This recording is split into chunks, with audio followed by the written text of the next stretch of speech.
Converted Man here. I got an email saying I found this interesting. Attached was this video. Where did God come from? Best answer: Kent Hovind versus Reinhold. Yeah, I'm not going to pronounce that last name. Whatever. I couldn't find anything about Reinhold online other than this debate. So I don't know who he is, but I certainly know who Hovind is, and I am not going to call him.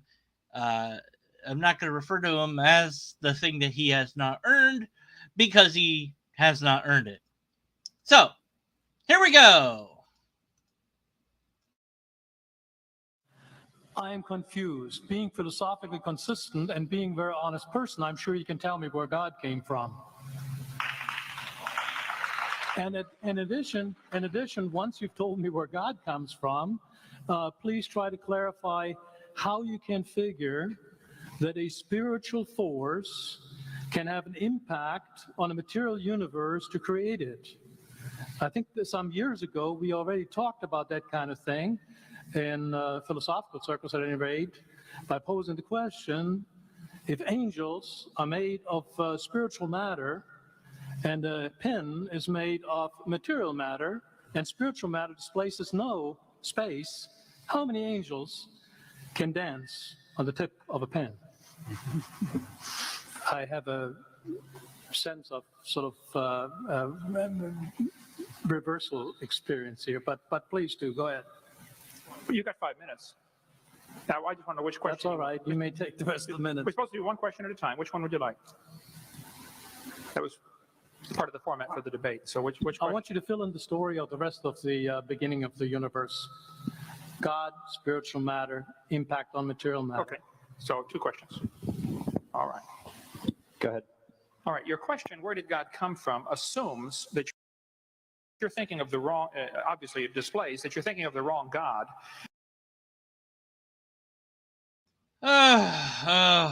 Okay, so where to begin? All right, so I can analyze this for logical fallacies, but I think that just in case, there's a few things that I want people to be aware about Kent, in case they don't know. Now, these facts do not negate the argument that he gives, but I just want to make sure that people are aware of them. First and foremost, he is not a doctor. He has no doctorate degree at all in full. What he does have is a fake paper saying that he is one from a non-recognized, not enough quotes in the universe, university. 1988 and 1991, Hovind was awarded a master's degree and doctorate in Christian education through correspondence from the non-accredited Patriot University in Colorado Springs, Colorado. Now they've changed their name to Patriot Bible University in Del Norte, Colorado, which no longer offers the program to which he got his degrees in, that are not accredited degrees, so they're worthless degrees. This so-called university has been called essentially a degree mill. You send them enough money and they will award you a degree. His doctoral dissertation, I can't even say words anymore, is laughable, completely laughable, in full. It is a joke.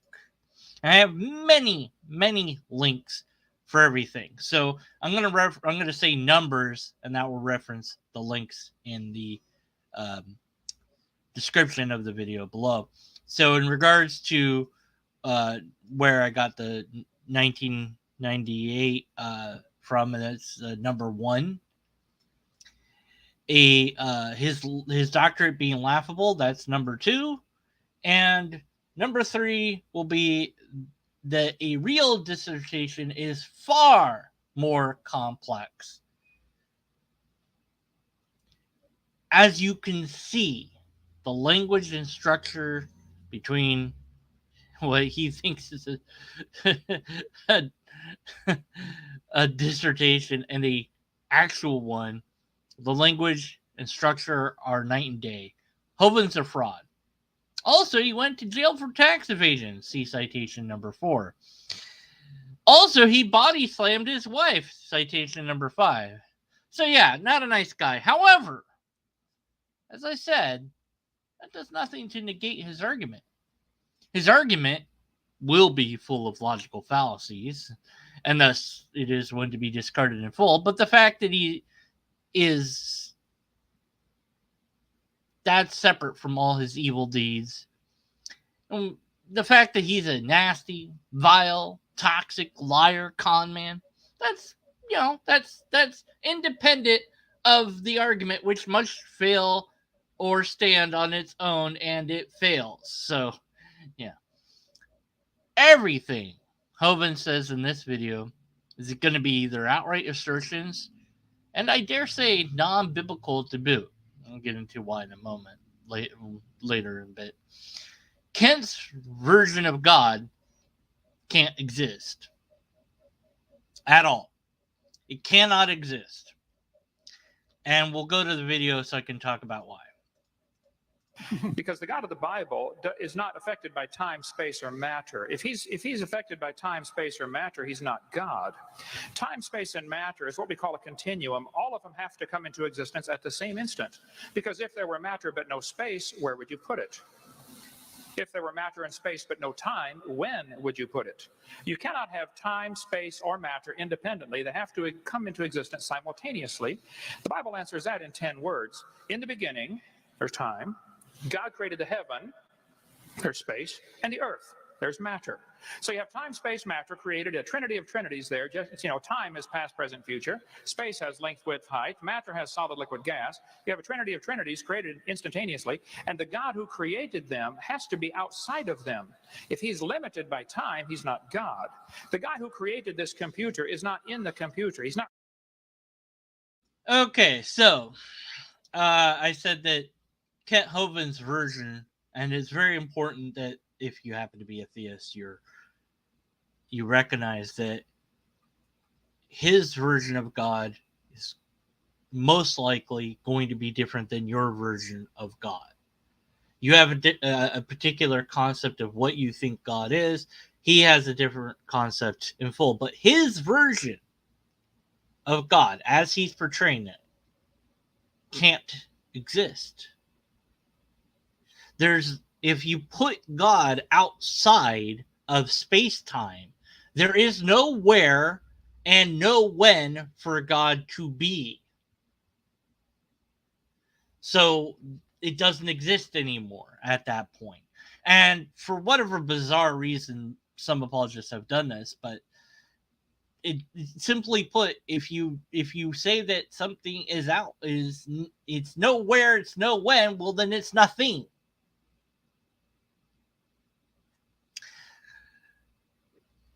Of course, Kant asserts this with no proof that God's outside space-time. He points to Genesis 1 to make that claim, and that's bad theology in full, laughable on that front as well. The Bible has nothing to say about when or where God is or how God works. That's just full assertion by Hovind. There must be, quote unquote. Really, where does the Bible say that? It doesn't. So Kent just asserts it. And since Kent is pretending to be an elder, which means teacher, he clearly fails on that front as well. Number 6 for citations. God of the Bible makes things in different ways. I doubt Hovind is aware of or understands any of that. If he did know about it, surely he would have mentioned that. That's citation 7. Of course, the question is too long for Kent, so he doesn't answer the original one because he's dumb as a rock. Well, let's look at that question. And I know we're not covering what Kent's broken answer is that's going to come later, far later. No, first I want to go to the question because I think that that's worth talking about.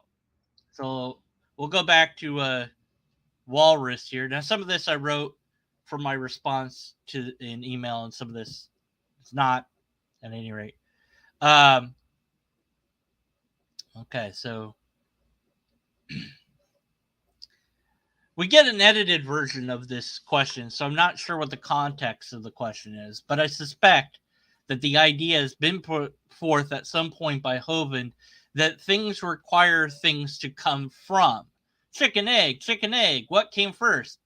The rooster. All right. So, to show that Kent is inconsistent with his ideas, if everything needs to come from something, then God needs to as well. But if God, in Hovind's view, does not, then that's what's known as special pleading. Citation number 8. All right, back on track.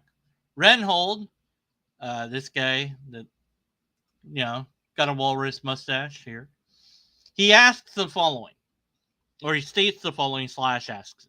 He says, quote, I'm confused. Being philosophically consistent and being a very honest person, I need to pause there. He doesn't know who he's talking to, I guess. It was being a philosophically consistent, go back to the quote, and being a very honest person, I'm sure you can tell me where God came from. In addition, once you tell me where God comes from, please try to clarify how you can figure that a spiritual force can have an impact on a material universe to create it. I think some years ago we always talked about that kind of thing in philosophical circles, at any rate, by posing the question, if angels are made of spiritual matter and a pen is made of material matter and spiritual matter displaces no space, how many angels can dance on the tip of a pen? End quote. So if God comes from something, let me, man, I'm glad I wrote this better than I'm saying it live. If everything must come from something, but X does not, then this X is guilty of special pleading. It's a logical fallacy. So if God does not come from anything, then God is also guilty of special pleading because you have to make a special case for it. And that renders the idea part of a logical fallacy, and then it has to be discarded because it's a bad argument. So, where did God come from? The Bible doesn't say. So one can infer anything they want from the Bible, but is that really being a good theist to do that? Is that good theology? I say no. So the answer then would be, I do not know if God came from anything, or if it did, I do not know where it came from. That would be an acceptable answer. That would be an honest answer to that part of the question. How can a spiritual force have an impact on the material?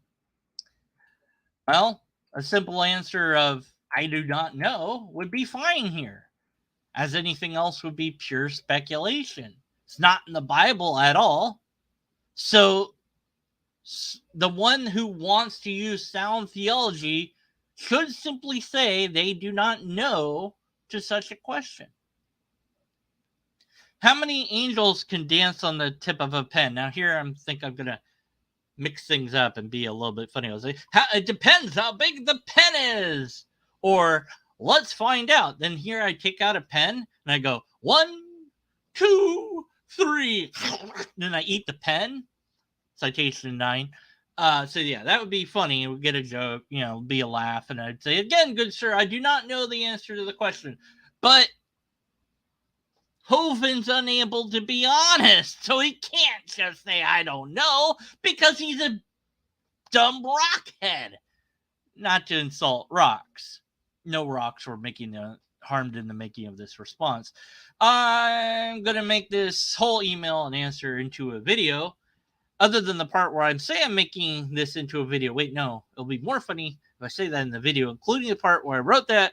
I said the part where I wrote / said the thing of the deal in Up Down Lobsters Exist. Thanks for the video submission. Be sure to like, comment, subscribe. Whoop, whoop. Also, I have 2 books and several links in the description. Whee! Because now this is a video script, I have to also email that part's complex my brain up. Finn. So that would end my email portion of this. So that, and then that's in the video, but now I'm not doing, now that I'm said all that, I said the Finn part, that ends the email part that I sent, like in response to the video. Like I didn't respond to the, now I'm going to respond to the actual video. This part that I'm saying now is not in the email, just to make that clear for everybody trying to follow along with what the bleep's going on. Yeah, because, you know, I only hit 15 minutes, so I haven't covered what he actually says, because I don't, you know, I had to, you know, so yeah, so now I have to do that, and that's going to take the rest of the hour. So here we go. Okay. Question at a time. Which one would you like? That was part of the format for the debate. Yeah, so shut up. I want you to matter impact. All right, your question, where did God come from, assumes that you're thinking of the wrong, obviously it displays that you're thinking of the wrong God. According to you, Hovind, but again, I don't have the full debate here because this is just a clip that I've been sent. So going off of this alone, I'm speculating, but I wouldn't be surprised, that some point in the debate, there was an opportunity for one side to establish what they think God is, and that side would be Hovind's side. So if he failed to establish what he means by God, that's his fault. Thus, the criticism here should stand. If he did establish it, then I think a worthwhile rebuttal at this point would have been to mention, hey, but in the debate, I already explained to you that the concept of God that I'm thinking about doesn't have a come from. It's an eternal presence that's always been. So that question is malformed. But he doesn't say that. So that must mean then this didn't come up in the debate, which means Hovind sucks at debating. But yeah, okay. Because the God of the Bible is not affected by time, space, or matter.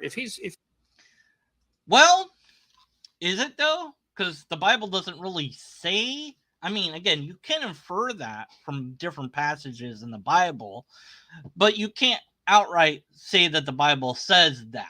And so I think that this is bad theology. Now, also, there are some ideas within Christian theology that I think would fly in the face of this. If Jesus is part of God, then Jesus has always existed. See, you have God the Father, God the Son, God the Holy Spirit, or Holy Ghost. So the Son, if it's eternal, and so it's always been, but at some point comes to earth, which is linear, it's not non-linear, that is a time frame that an aspect of God must exist during that time frame, 33 some odd years. Yeah, or 30 years, depending on the translation of the Bible you're using. But, 30 some odd years to 33 years that Jesus was on the earth, supposedly. Let me just double check that. Yeah, 33. Oh, to 40 years old. Okay, so 33 to 40 years old. Again, depending on your translation, it may vary. Regardless, so that's a period of time where that aspect of God was mortal and experienced time space like the rest of us slums. Also, God the Father experienced time space in the Garden of Eden, unless one thinks that when God walked around on the earth, that's not God the Father, but in fact God the Son, even though Jesus hasn't been born yet, because that's going to happen later on in time, some 1,990 years, whatever years later, 2,000 years each later, whatever it is, right? So God does experience time during those moments where he is mortal, because Jesus is an aspect of God. Therefore, God is experiencing time. And since God has always existed, if you want to put God as atemporal, which is what you're doing when you say that God is outside of time, because you don't mean outside of time, you actually mean atemporal, but you wouldn't know that, Hovind, because rocks are smarter than you. But if you actually understood what atemporal was, then you would realize that since God is atemporal, that means he experiences all time simultaneously, including the times that he spent born, as a kid, growing up, doing. What did Jesus do when he was a kid? I don't know. I just imagine, for whatever reason, I imagine him playing baseball, although baseball hadn't been existed back then, but it just like hitting the ball and it's just like going, disappearing, and him going, I have sent that ball to my father who is in heaven. That would be funny. Anyways, all right. Then he'd run the bases and like hover over them. And they'd be like, you didn't get to home because you didn't touch the bases. And he'd be like, oh, but my father's home is in heaven. Hallowed be thy name. You're out. And he'd say, you will strike me 3 times before I go out in this game. Anyways, that's another video idea right there. It's Jesus being a baseball person. All right, anyways, we want a pitcher, not a person that's dead. He comes back in the 3rd inning. All right, where was I? All right. So God being atemporal would be that God's experiencing all time at the same time. That would be one way of viewing it. So therefore, God is experiencing time all the time because he's experiencing every moment of Jesus' life, death, resurrection, and ascension back into heaven, and the moments that he's walking on earth with Adam and Eve. He's experiencing that as well, and whatever other stuff that he is going to experience all at once. That's like all happening from God's point of view at the same moment, because there really isn't a moment, but there is. So yeah. So to say that God isn't affected by time is just silly nonsense. But again, look who we're dealing with. All right. So yeah. If he's affected by time, space, or matter, he's not God. Time, space, and matter is what we call a continuum. All of them have to come into existence at the same instant. Okay, so this is another part where I'm going to hammer him. I'm going to be hammering Kent mostly on theology of all things. Not that I care about theology more than logical fallacies, because really the logical fallacies are just pure bald assertion. That's all that's happening. It's nothing but assertion after assertion. That's all Hovind is doing. So it's the same fallacy over and over again, because none of this is backed by anything. He's not even using biblical verses to back it.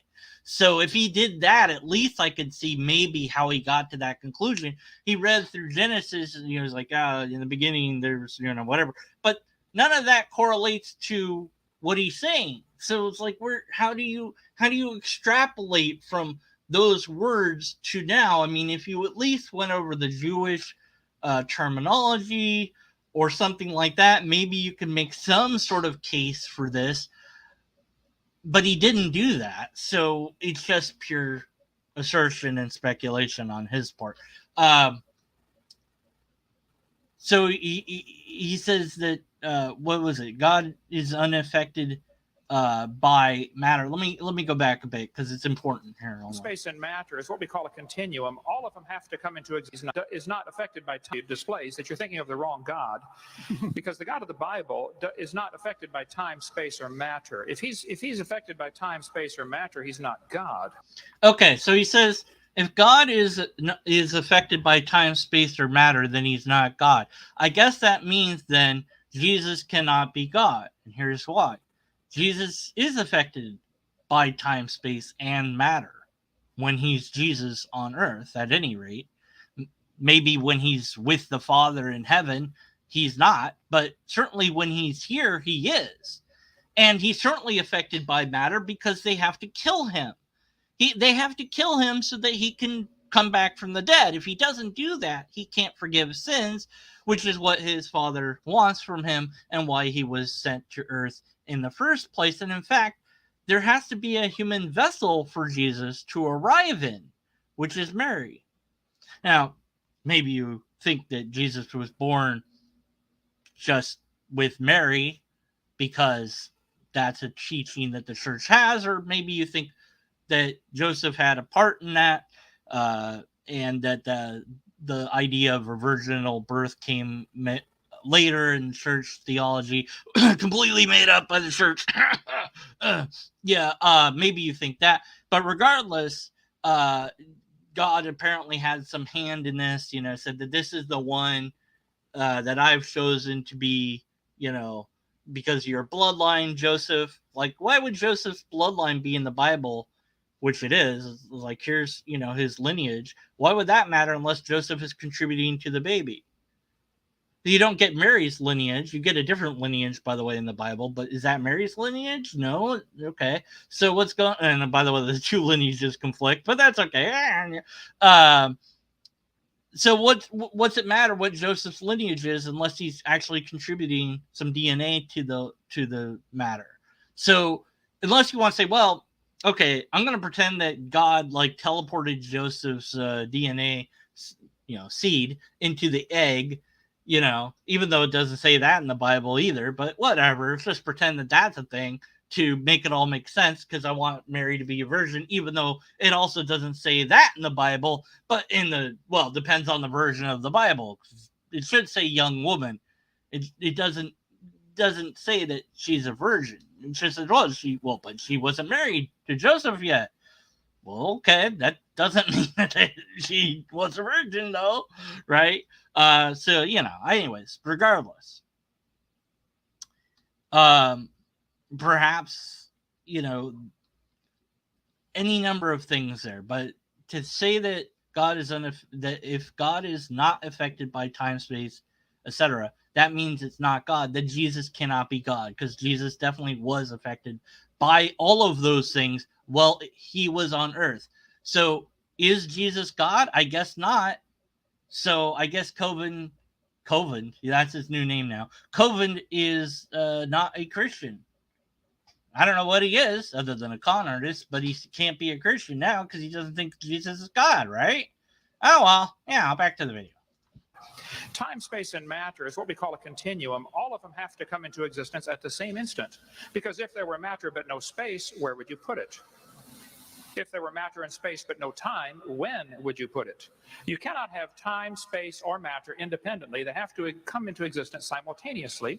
The Bible answers that in 10 words. In the beginning, there's time. God created the heaven, there's space, and the earth, there's matter. Okay, now he's just repeating himself ad nauseum because he has nothing original to say. This is all just prepared script of what he has said in the past, so it's nothing new under the sun here. And again, as one of my citations that I pointed out before, which now I can't remember which number that was because I don't have the script up because like an idiot I closed it, but whatever. You know which citation I'm talking about, maybe. Is the Jewish version of created, like, matters a lot for this stuff. Because some of that is created ex nihilo, out of nothing, and some of the stuff isn't created ex nihilo, out of nothing. So when Hovind says, well, Genesis says in the beginning, God created. Well, God created, there the word created, ex nihilo for the heavens, but no longer ex nihilo for the earth, I think, or it might still be present for the earth. And then it's a different word for creation for man. Man comes from the ground.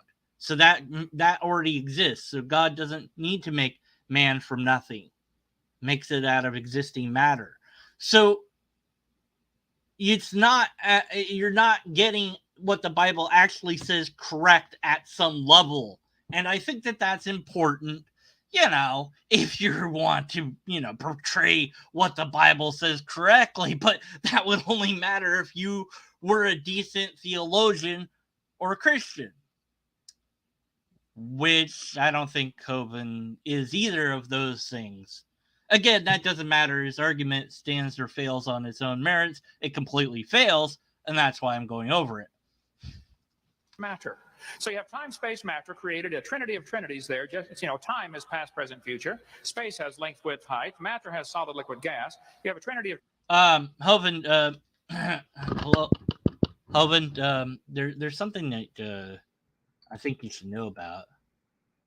And I know that it's going to come of a shock to you, but there's another form of matter that I don't think that you include here. Yeah, so I thought that that's something that you might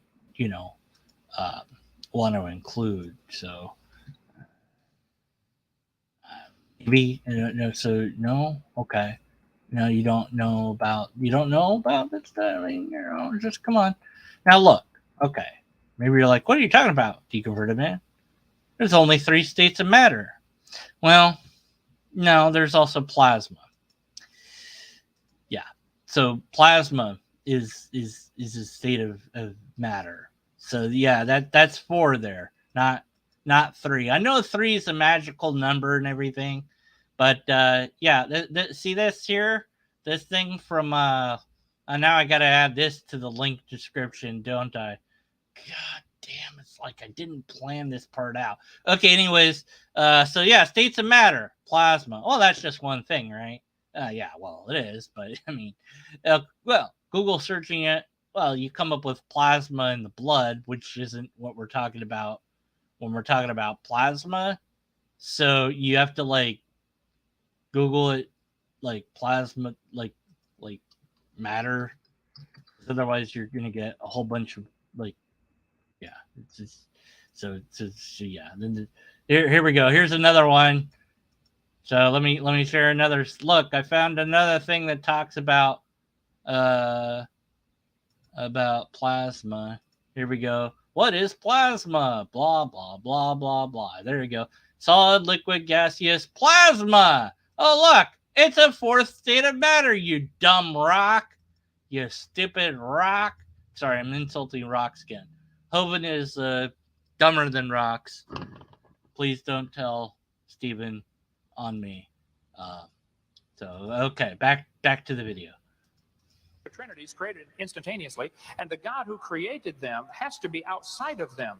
If he's limited by time, he's not God. The guy who created this computer is not in the computer. He's not running around in there changing the numbers on the screen, okay? You can't prove that. So this is actually a new fallacy, by the way. Remember I said that he was doing mostly the same fallacy throughout? Well, there are some other fallacies. This one's parts in the whole.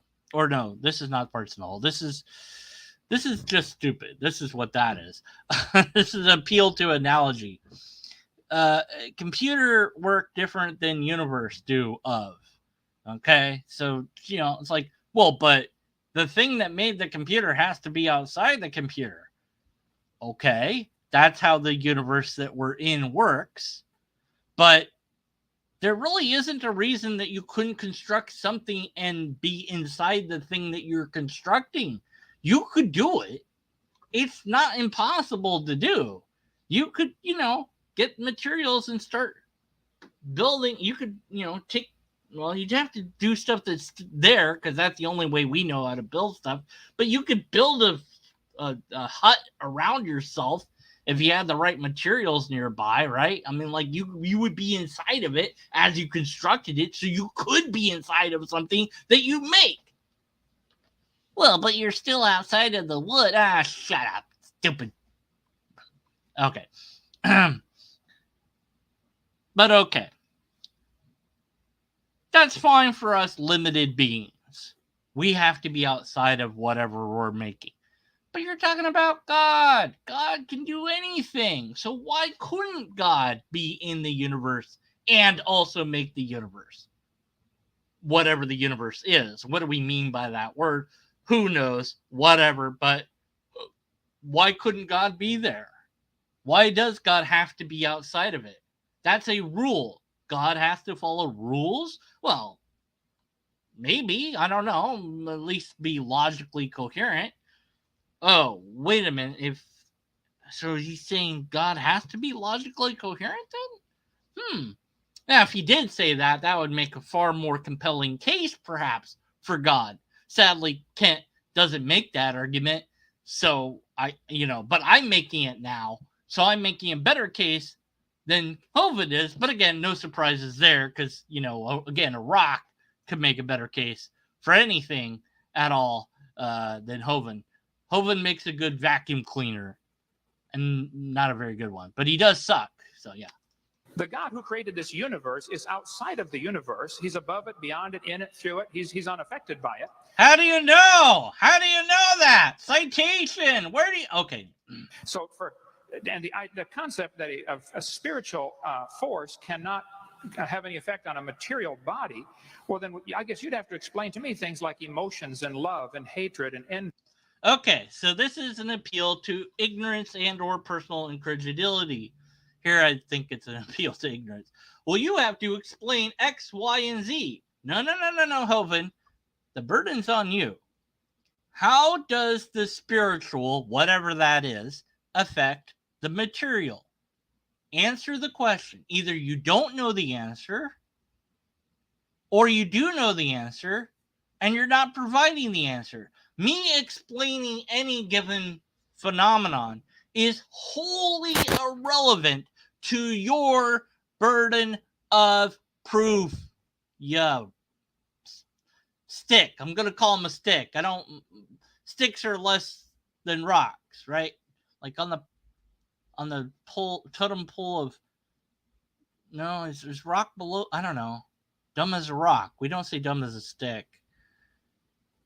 I don't feel like insulting rocks anymore. Now I'm starting to feel bad for sticks. What do I not? Cockroach. I hate cockroaches. You're dumber than a cockroach. Hovind. Yeah. There you go. Also you're wrong. So there's the jealousy and rationality. Oh, right. None of this has anything to do with your burden of proof. But we can explain all that stuff, you nitwit. Oh, how do you explain this and that? And then, oh, I don't know how you explain it, so it's got to be spiritual since I don't understand it. Appeal to ignorance, you moron. I mean, if your brain is just a random collection of chemicals that form by chance over billions of years, how on earth can you trust your own reasoning processes and the thoughts that you think? Appeal to consequence. Also, okay, we'll set aside the fact that that's an appeal to consequence, and also the fact that that's a broad, disgusting generalization of how the brain got to be what it is today. We'll set all those problems aside because Kent's puny brain couldn't possibly hope to comprehend the actuality of biological evolution.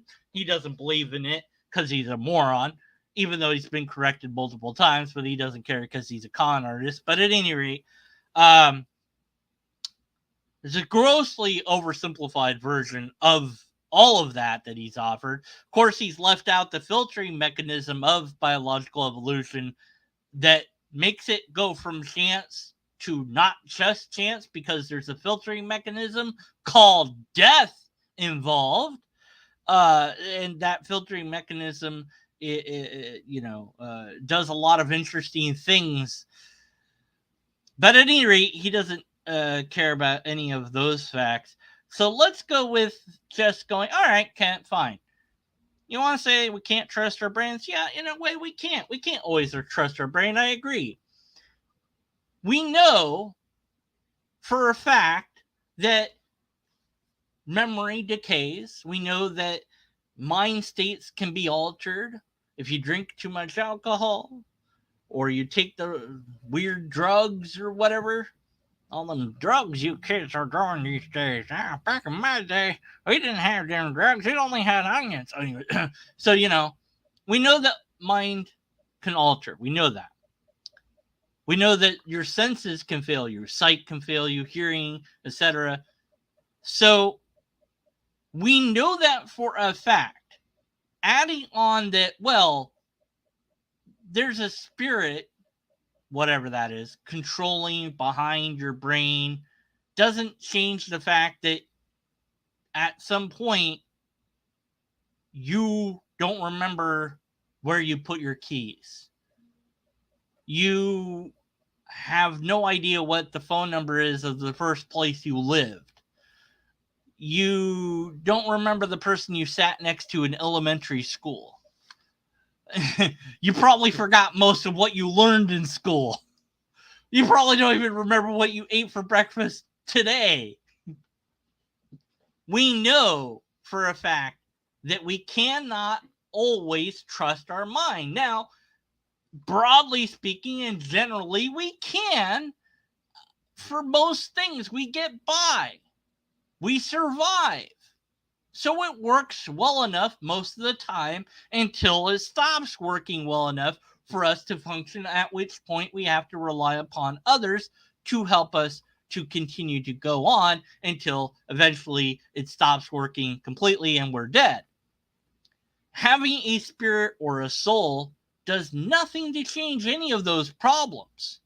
So I agree, we can't always trust our brain. Whether it's a soul that's backing that up or it's biological processes, it doesn't matter because we ultimately know that the brain can and will fail us at some level. That is an argument to be a skeptic, not to be a believer. I'll say that again because it's really, really key for the potential theist that might be listening. This is an argument to be a skeptic, to to hold in judgment the conclusion, not to just believe. Because if you just believe, well, what are you going to believe? Anything, everything anyone tells you? Yeah. There's been an increase lately as of 2022. It's, September. There's been an increase of fraud regarding tax because it was put out in the news. There was a whole bunch, there's going to be a bunch of IRS agents hired or whatever. And so all of a sudden now we've got whole new tax fraud going out. Even English speaking people are doing this. Normally you hear a foreign voice, but I just heard one lately where it's like an English speaker. So I don't know where they're located, but whatever. So who do they target? Mostly anyone, but their primary target is older people, because older people don't necessarily know that they're being fooled. And they don't care that they're taking away the person's retirement or the funds that person has set aside for their children and grandchildren. They don't care. They want that money. So they're going to target the elderly.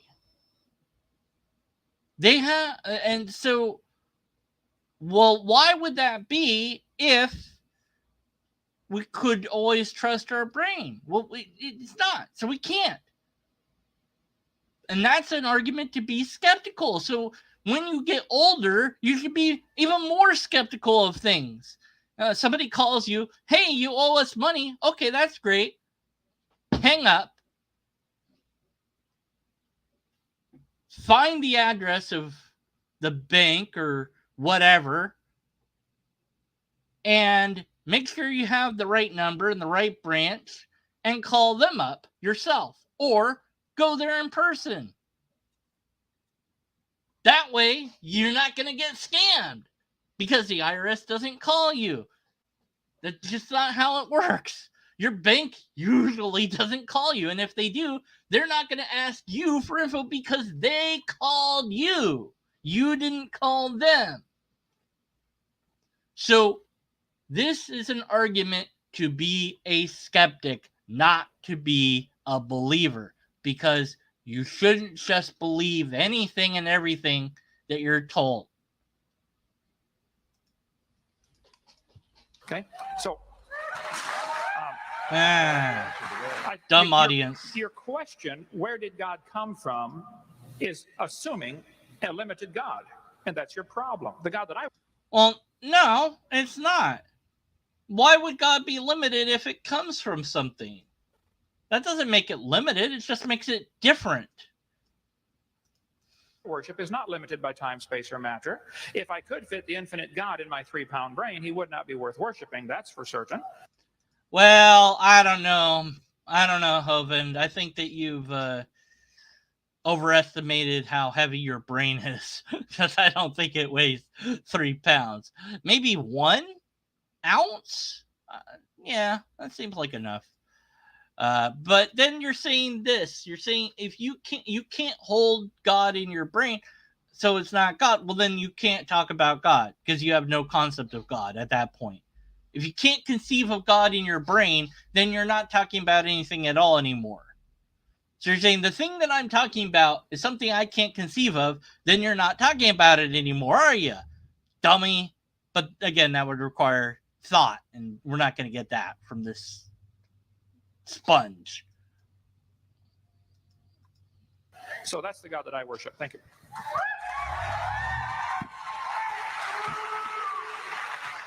That's it. Okay. All right. Well, that's it. That's the end of it. Because we don't get to hear the rebuttal, because that would be honest, wouldn't it? We don't get to hear what the other guy said because that would be honest. Also, and this should surprise nobody, just, the citations on the original video. Yeah. Let me pull it up just to show you, Oh, this is great. All right. Remember how I have citations in my description? So, description.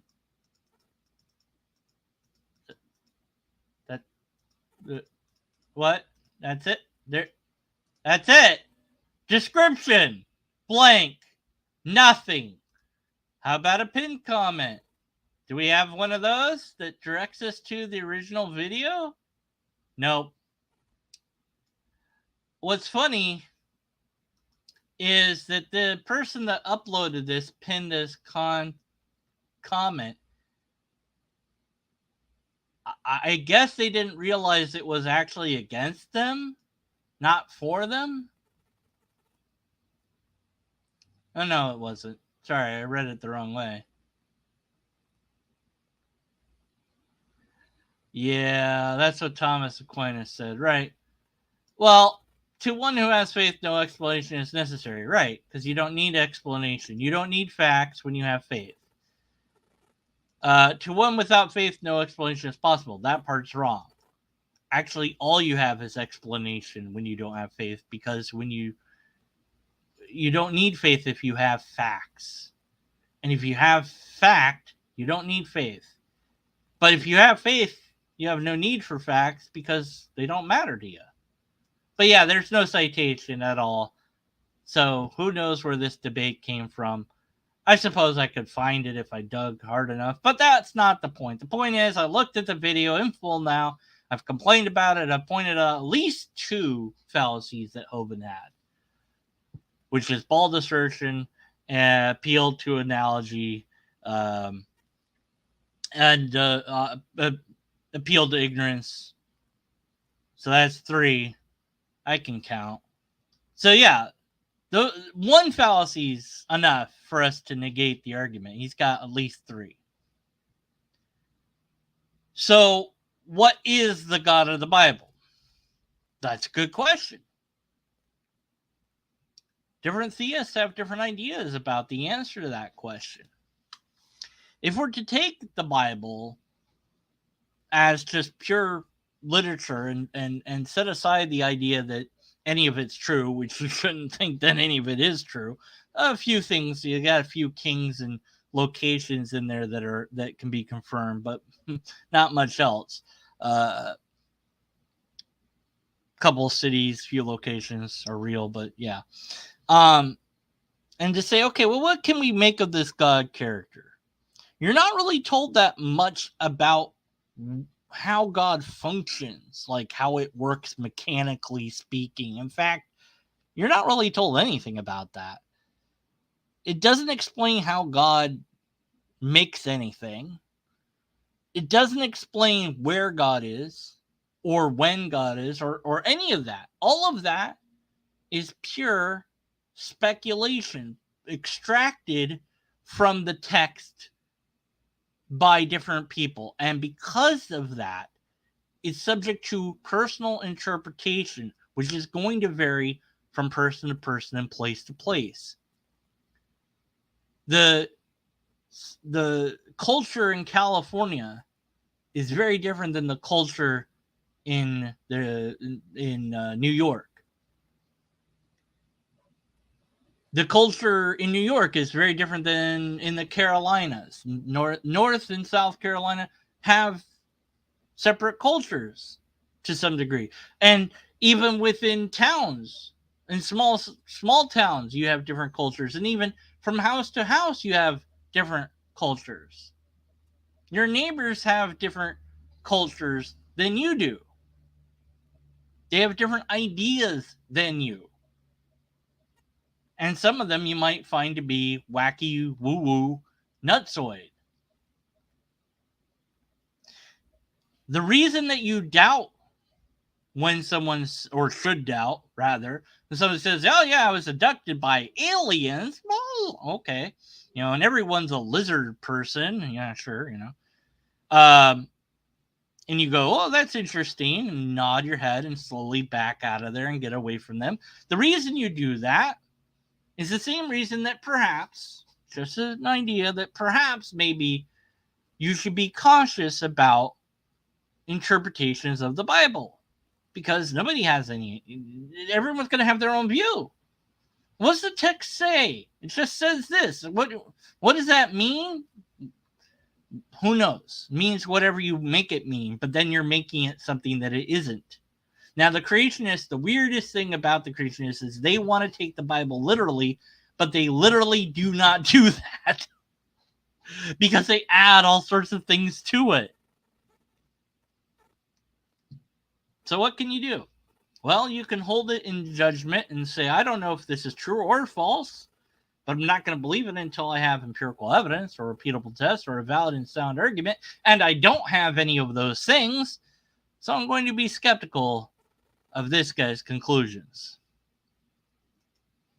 All right. Thanks for watching. Thanks for listening. Post a comment. Whatever. Saw all of you in chat. Let me shout out Nerdy Rhoda, Kevin, Lintel Music, Ninth Ring, and Skid Row Trash, Gur Media. Did I forget anybody? Nah, I didn't forget anyone. Nah, I didn't forget anyone. Wink, wink, Yin Yang Mountain, ha. I was giving them a hard time. Just okay, I'm gonna hit the button now. Goodbye, everybody.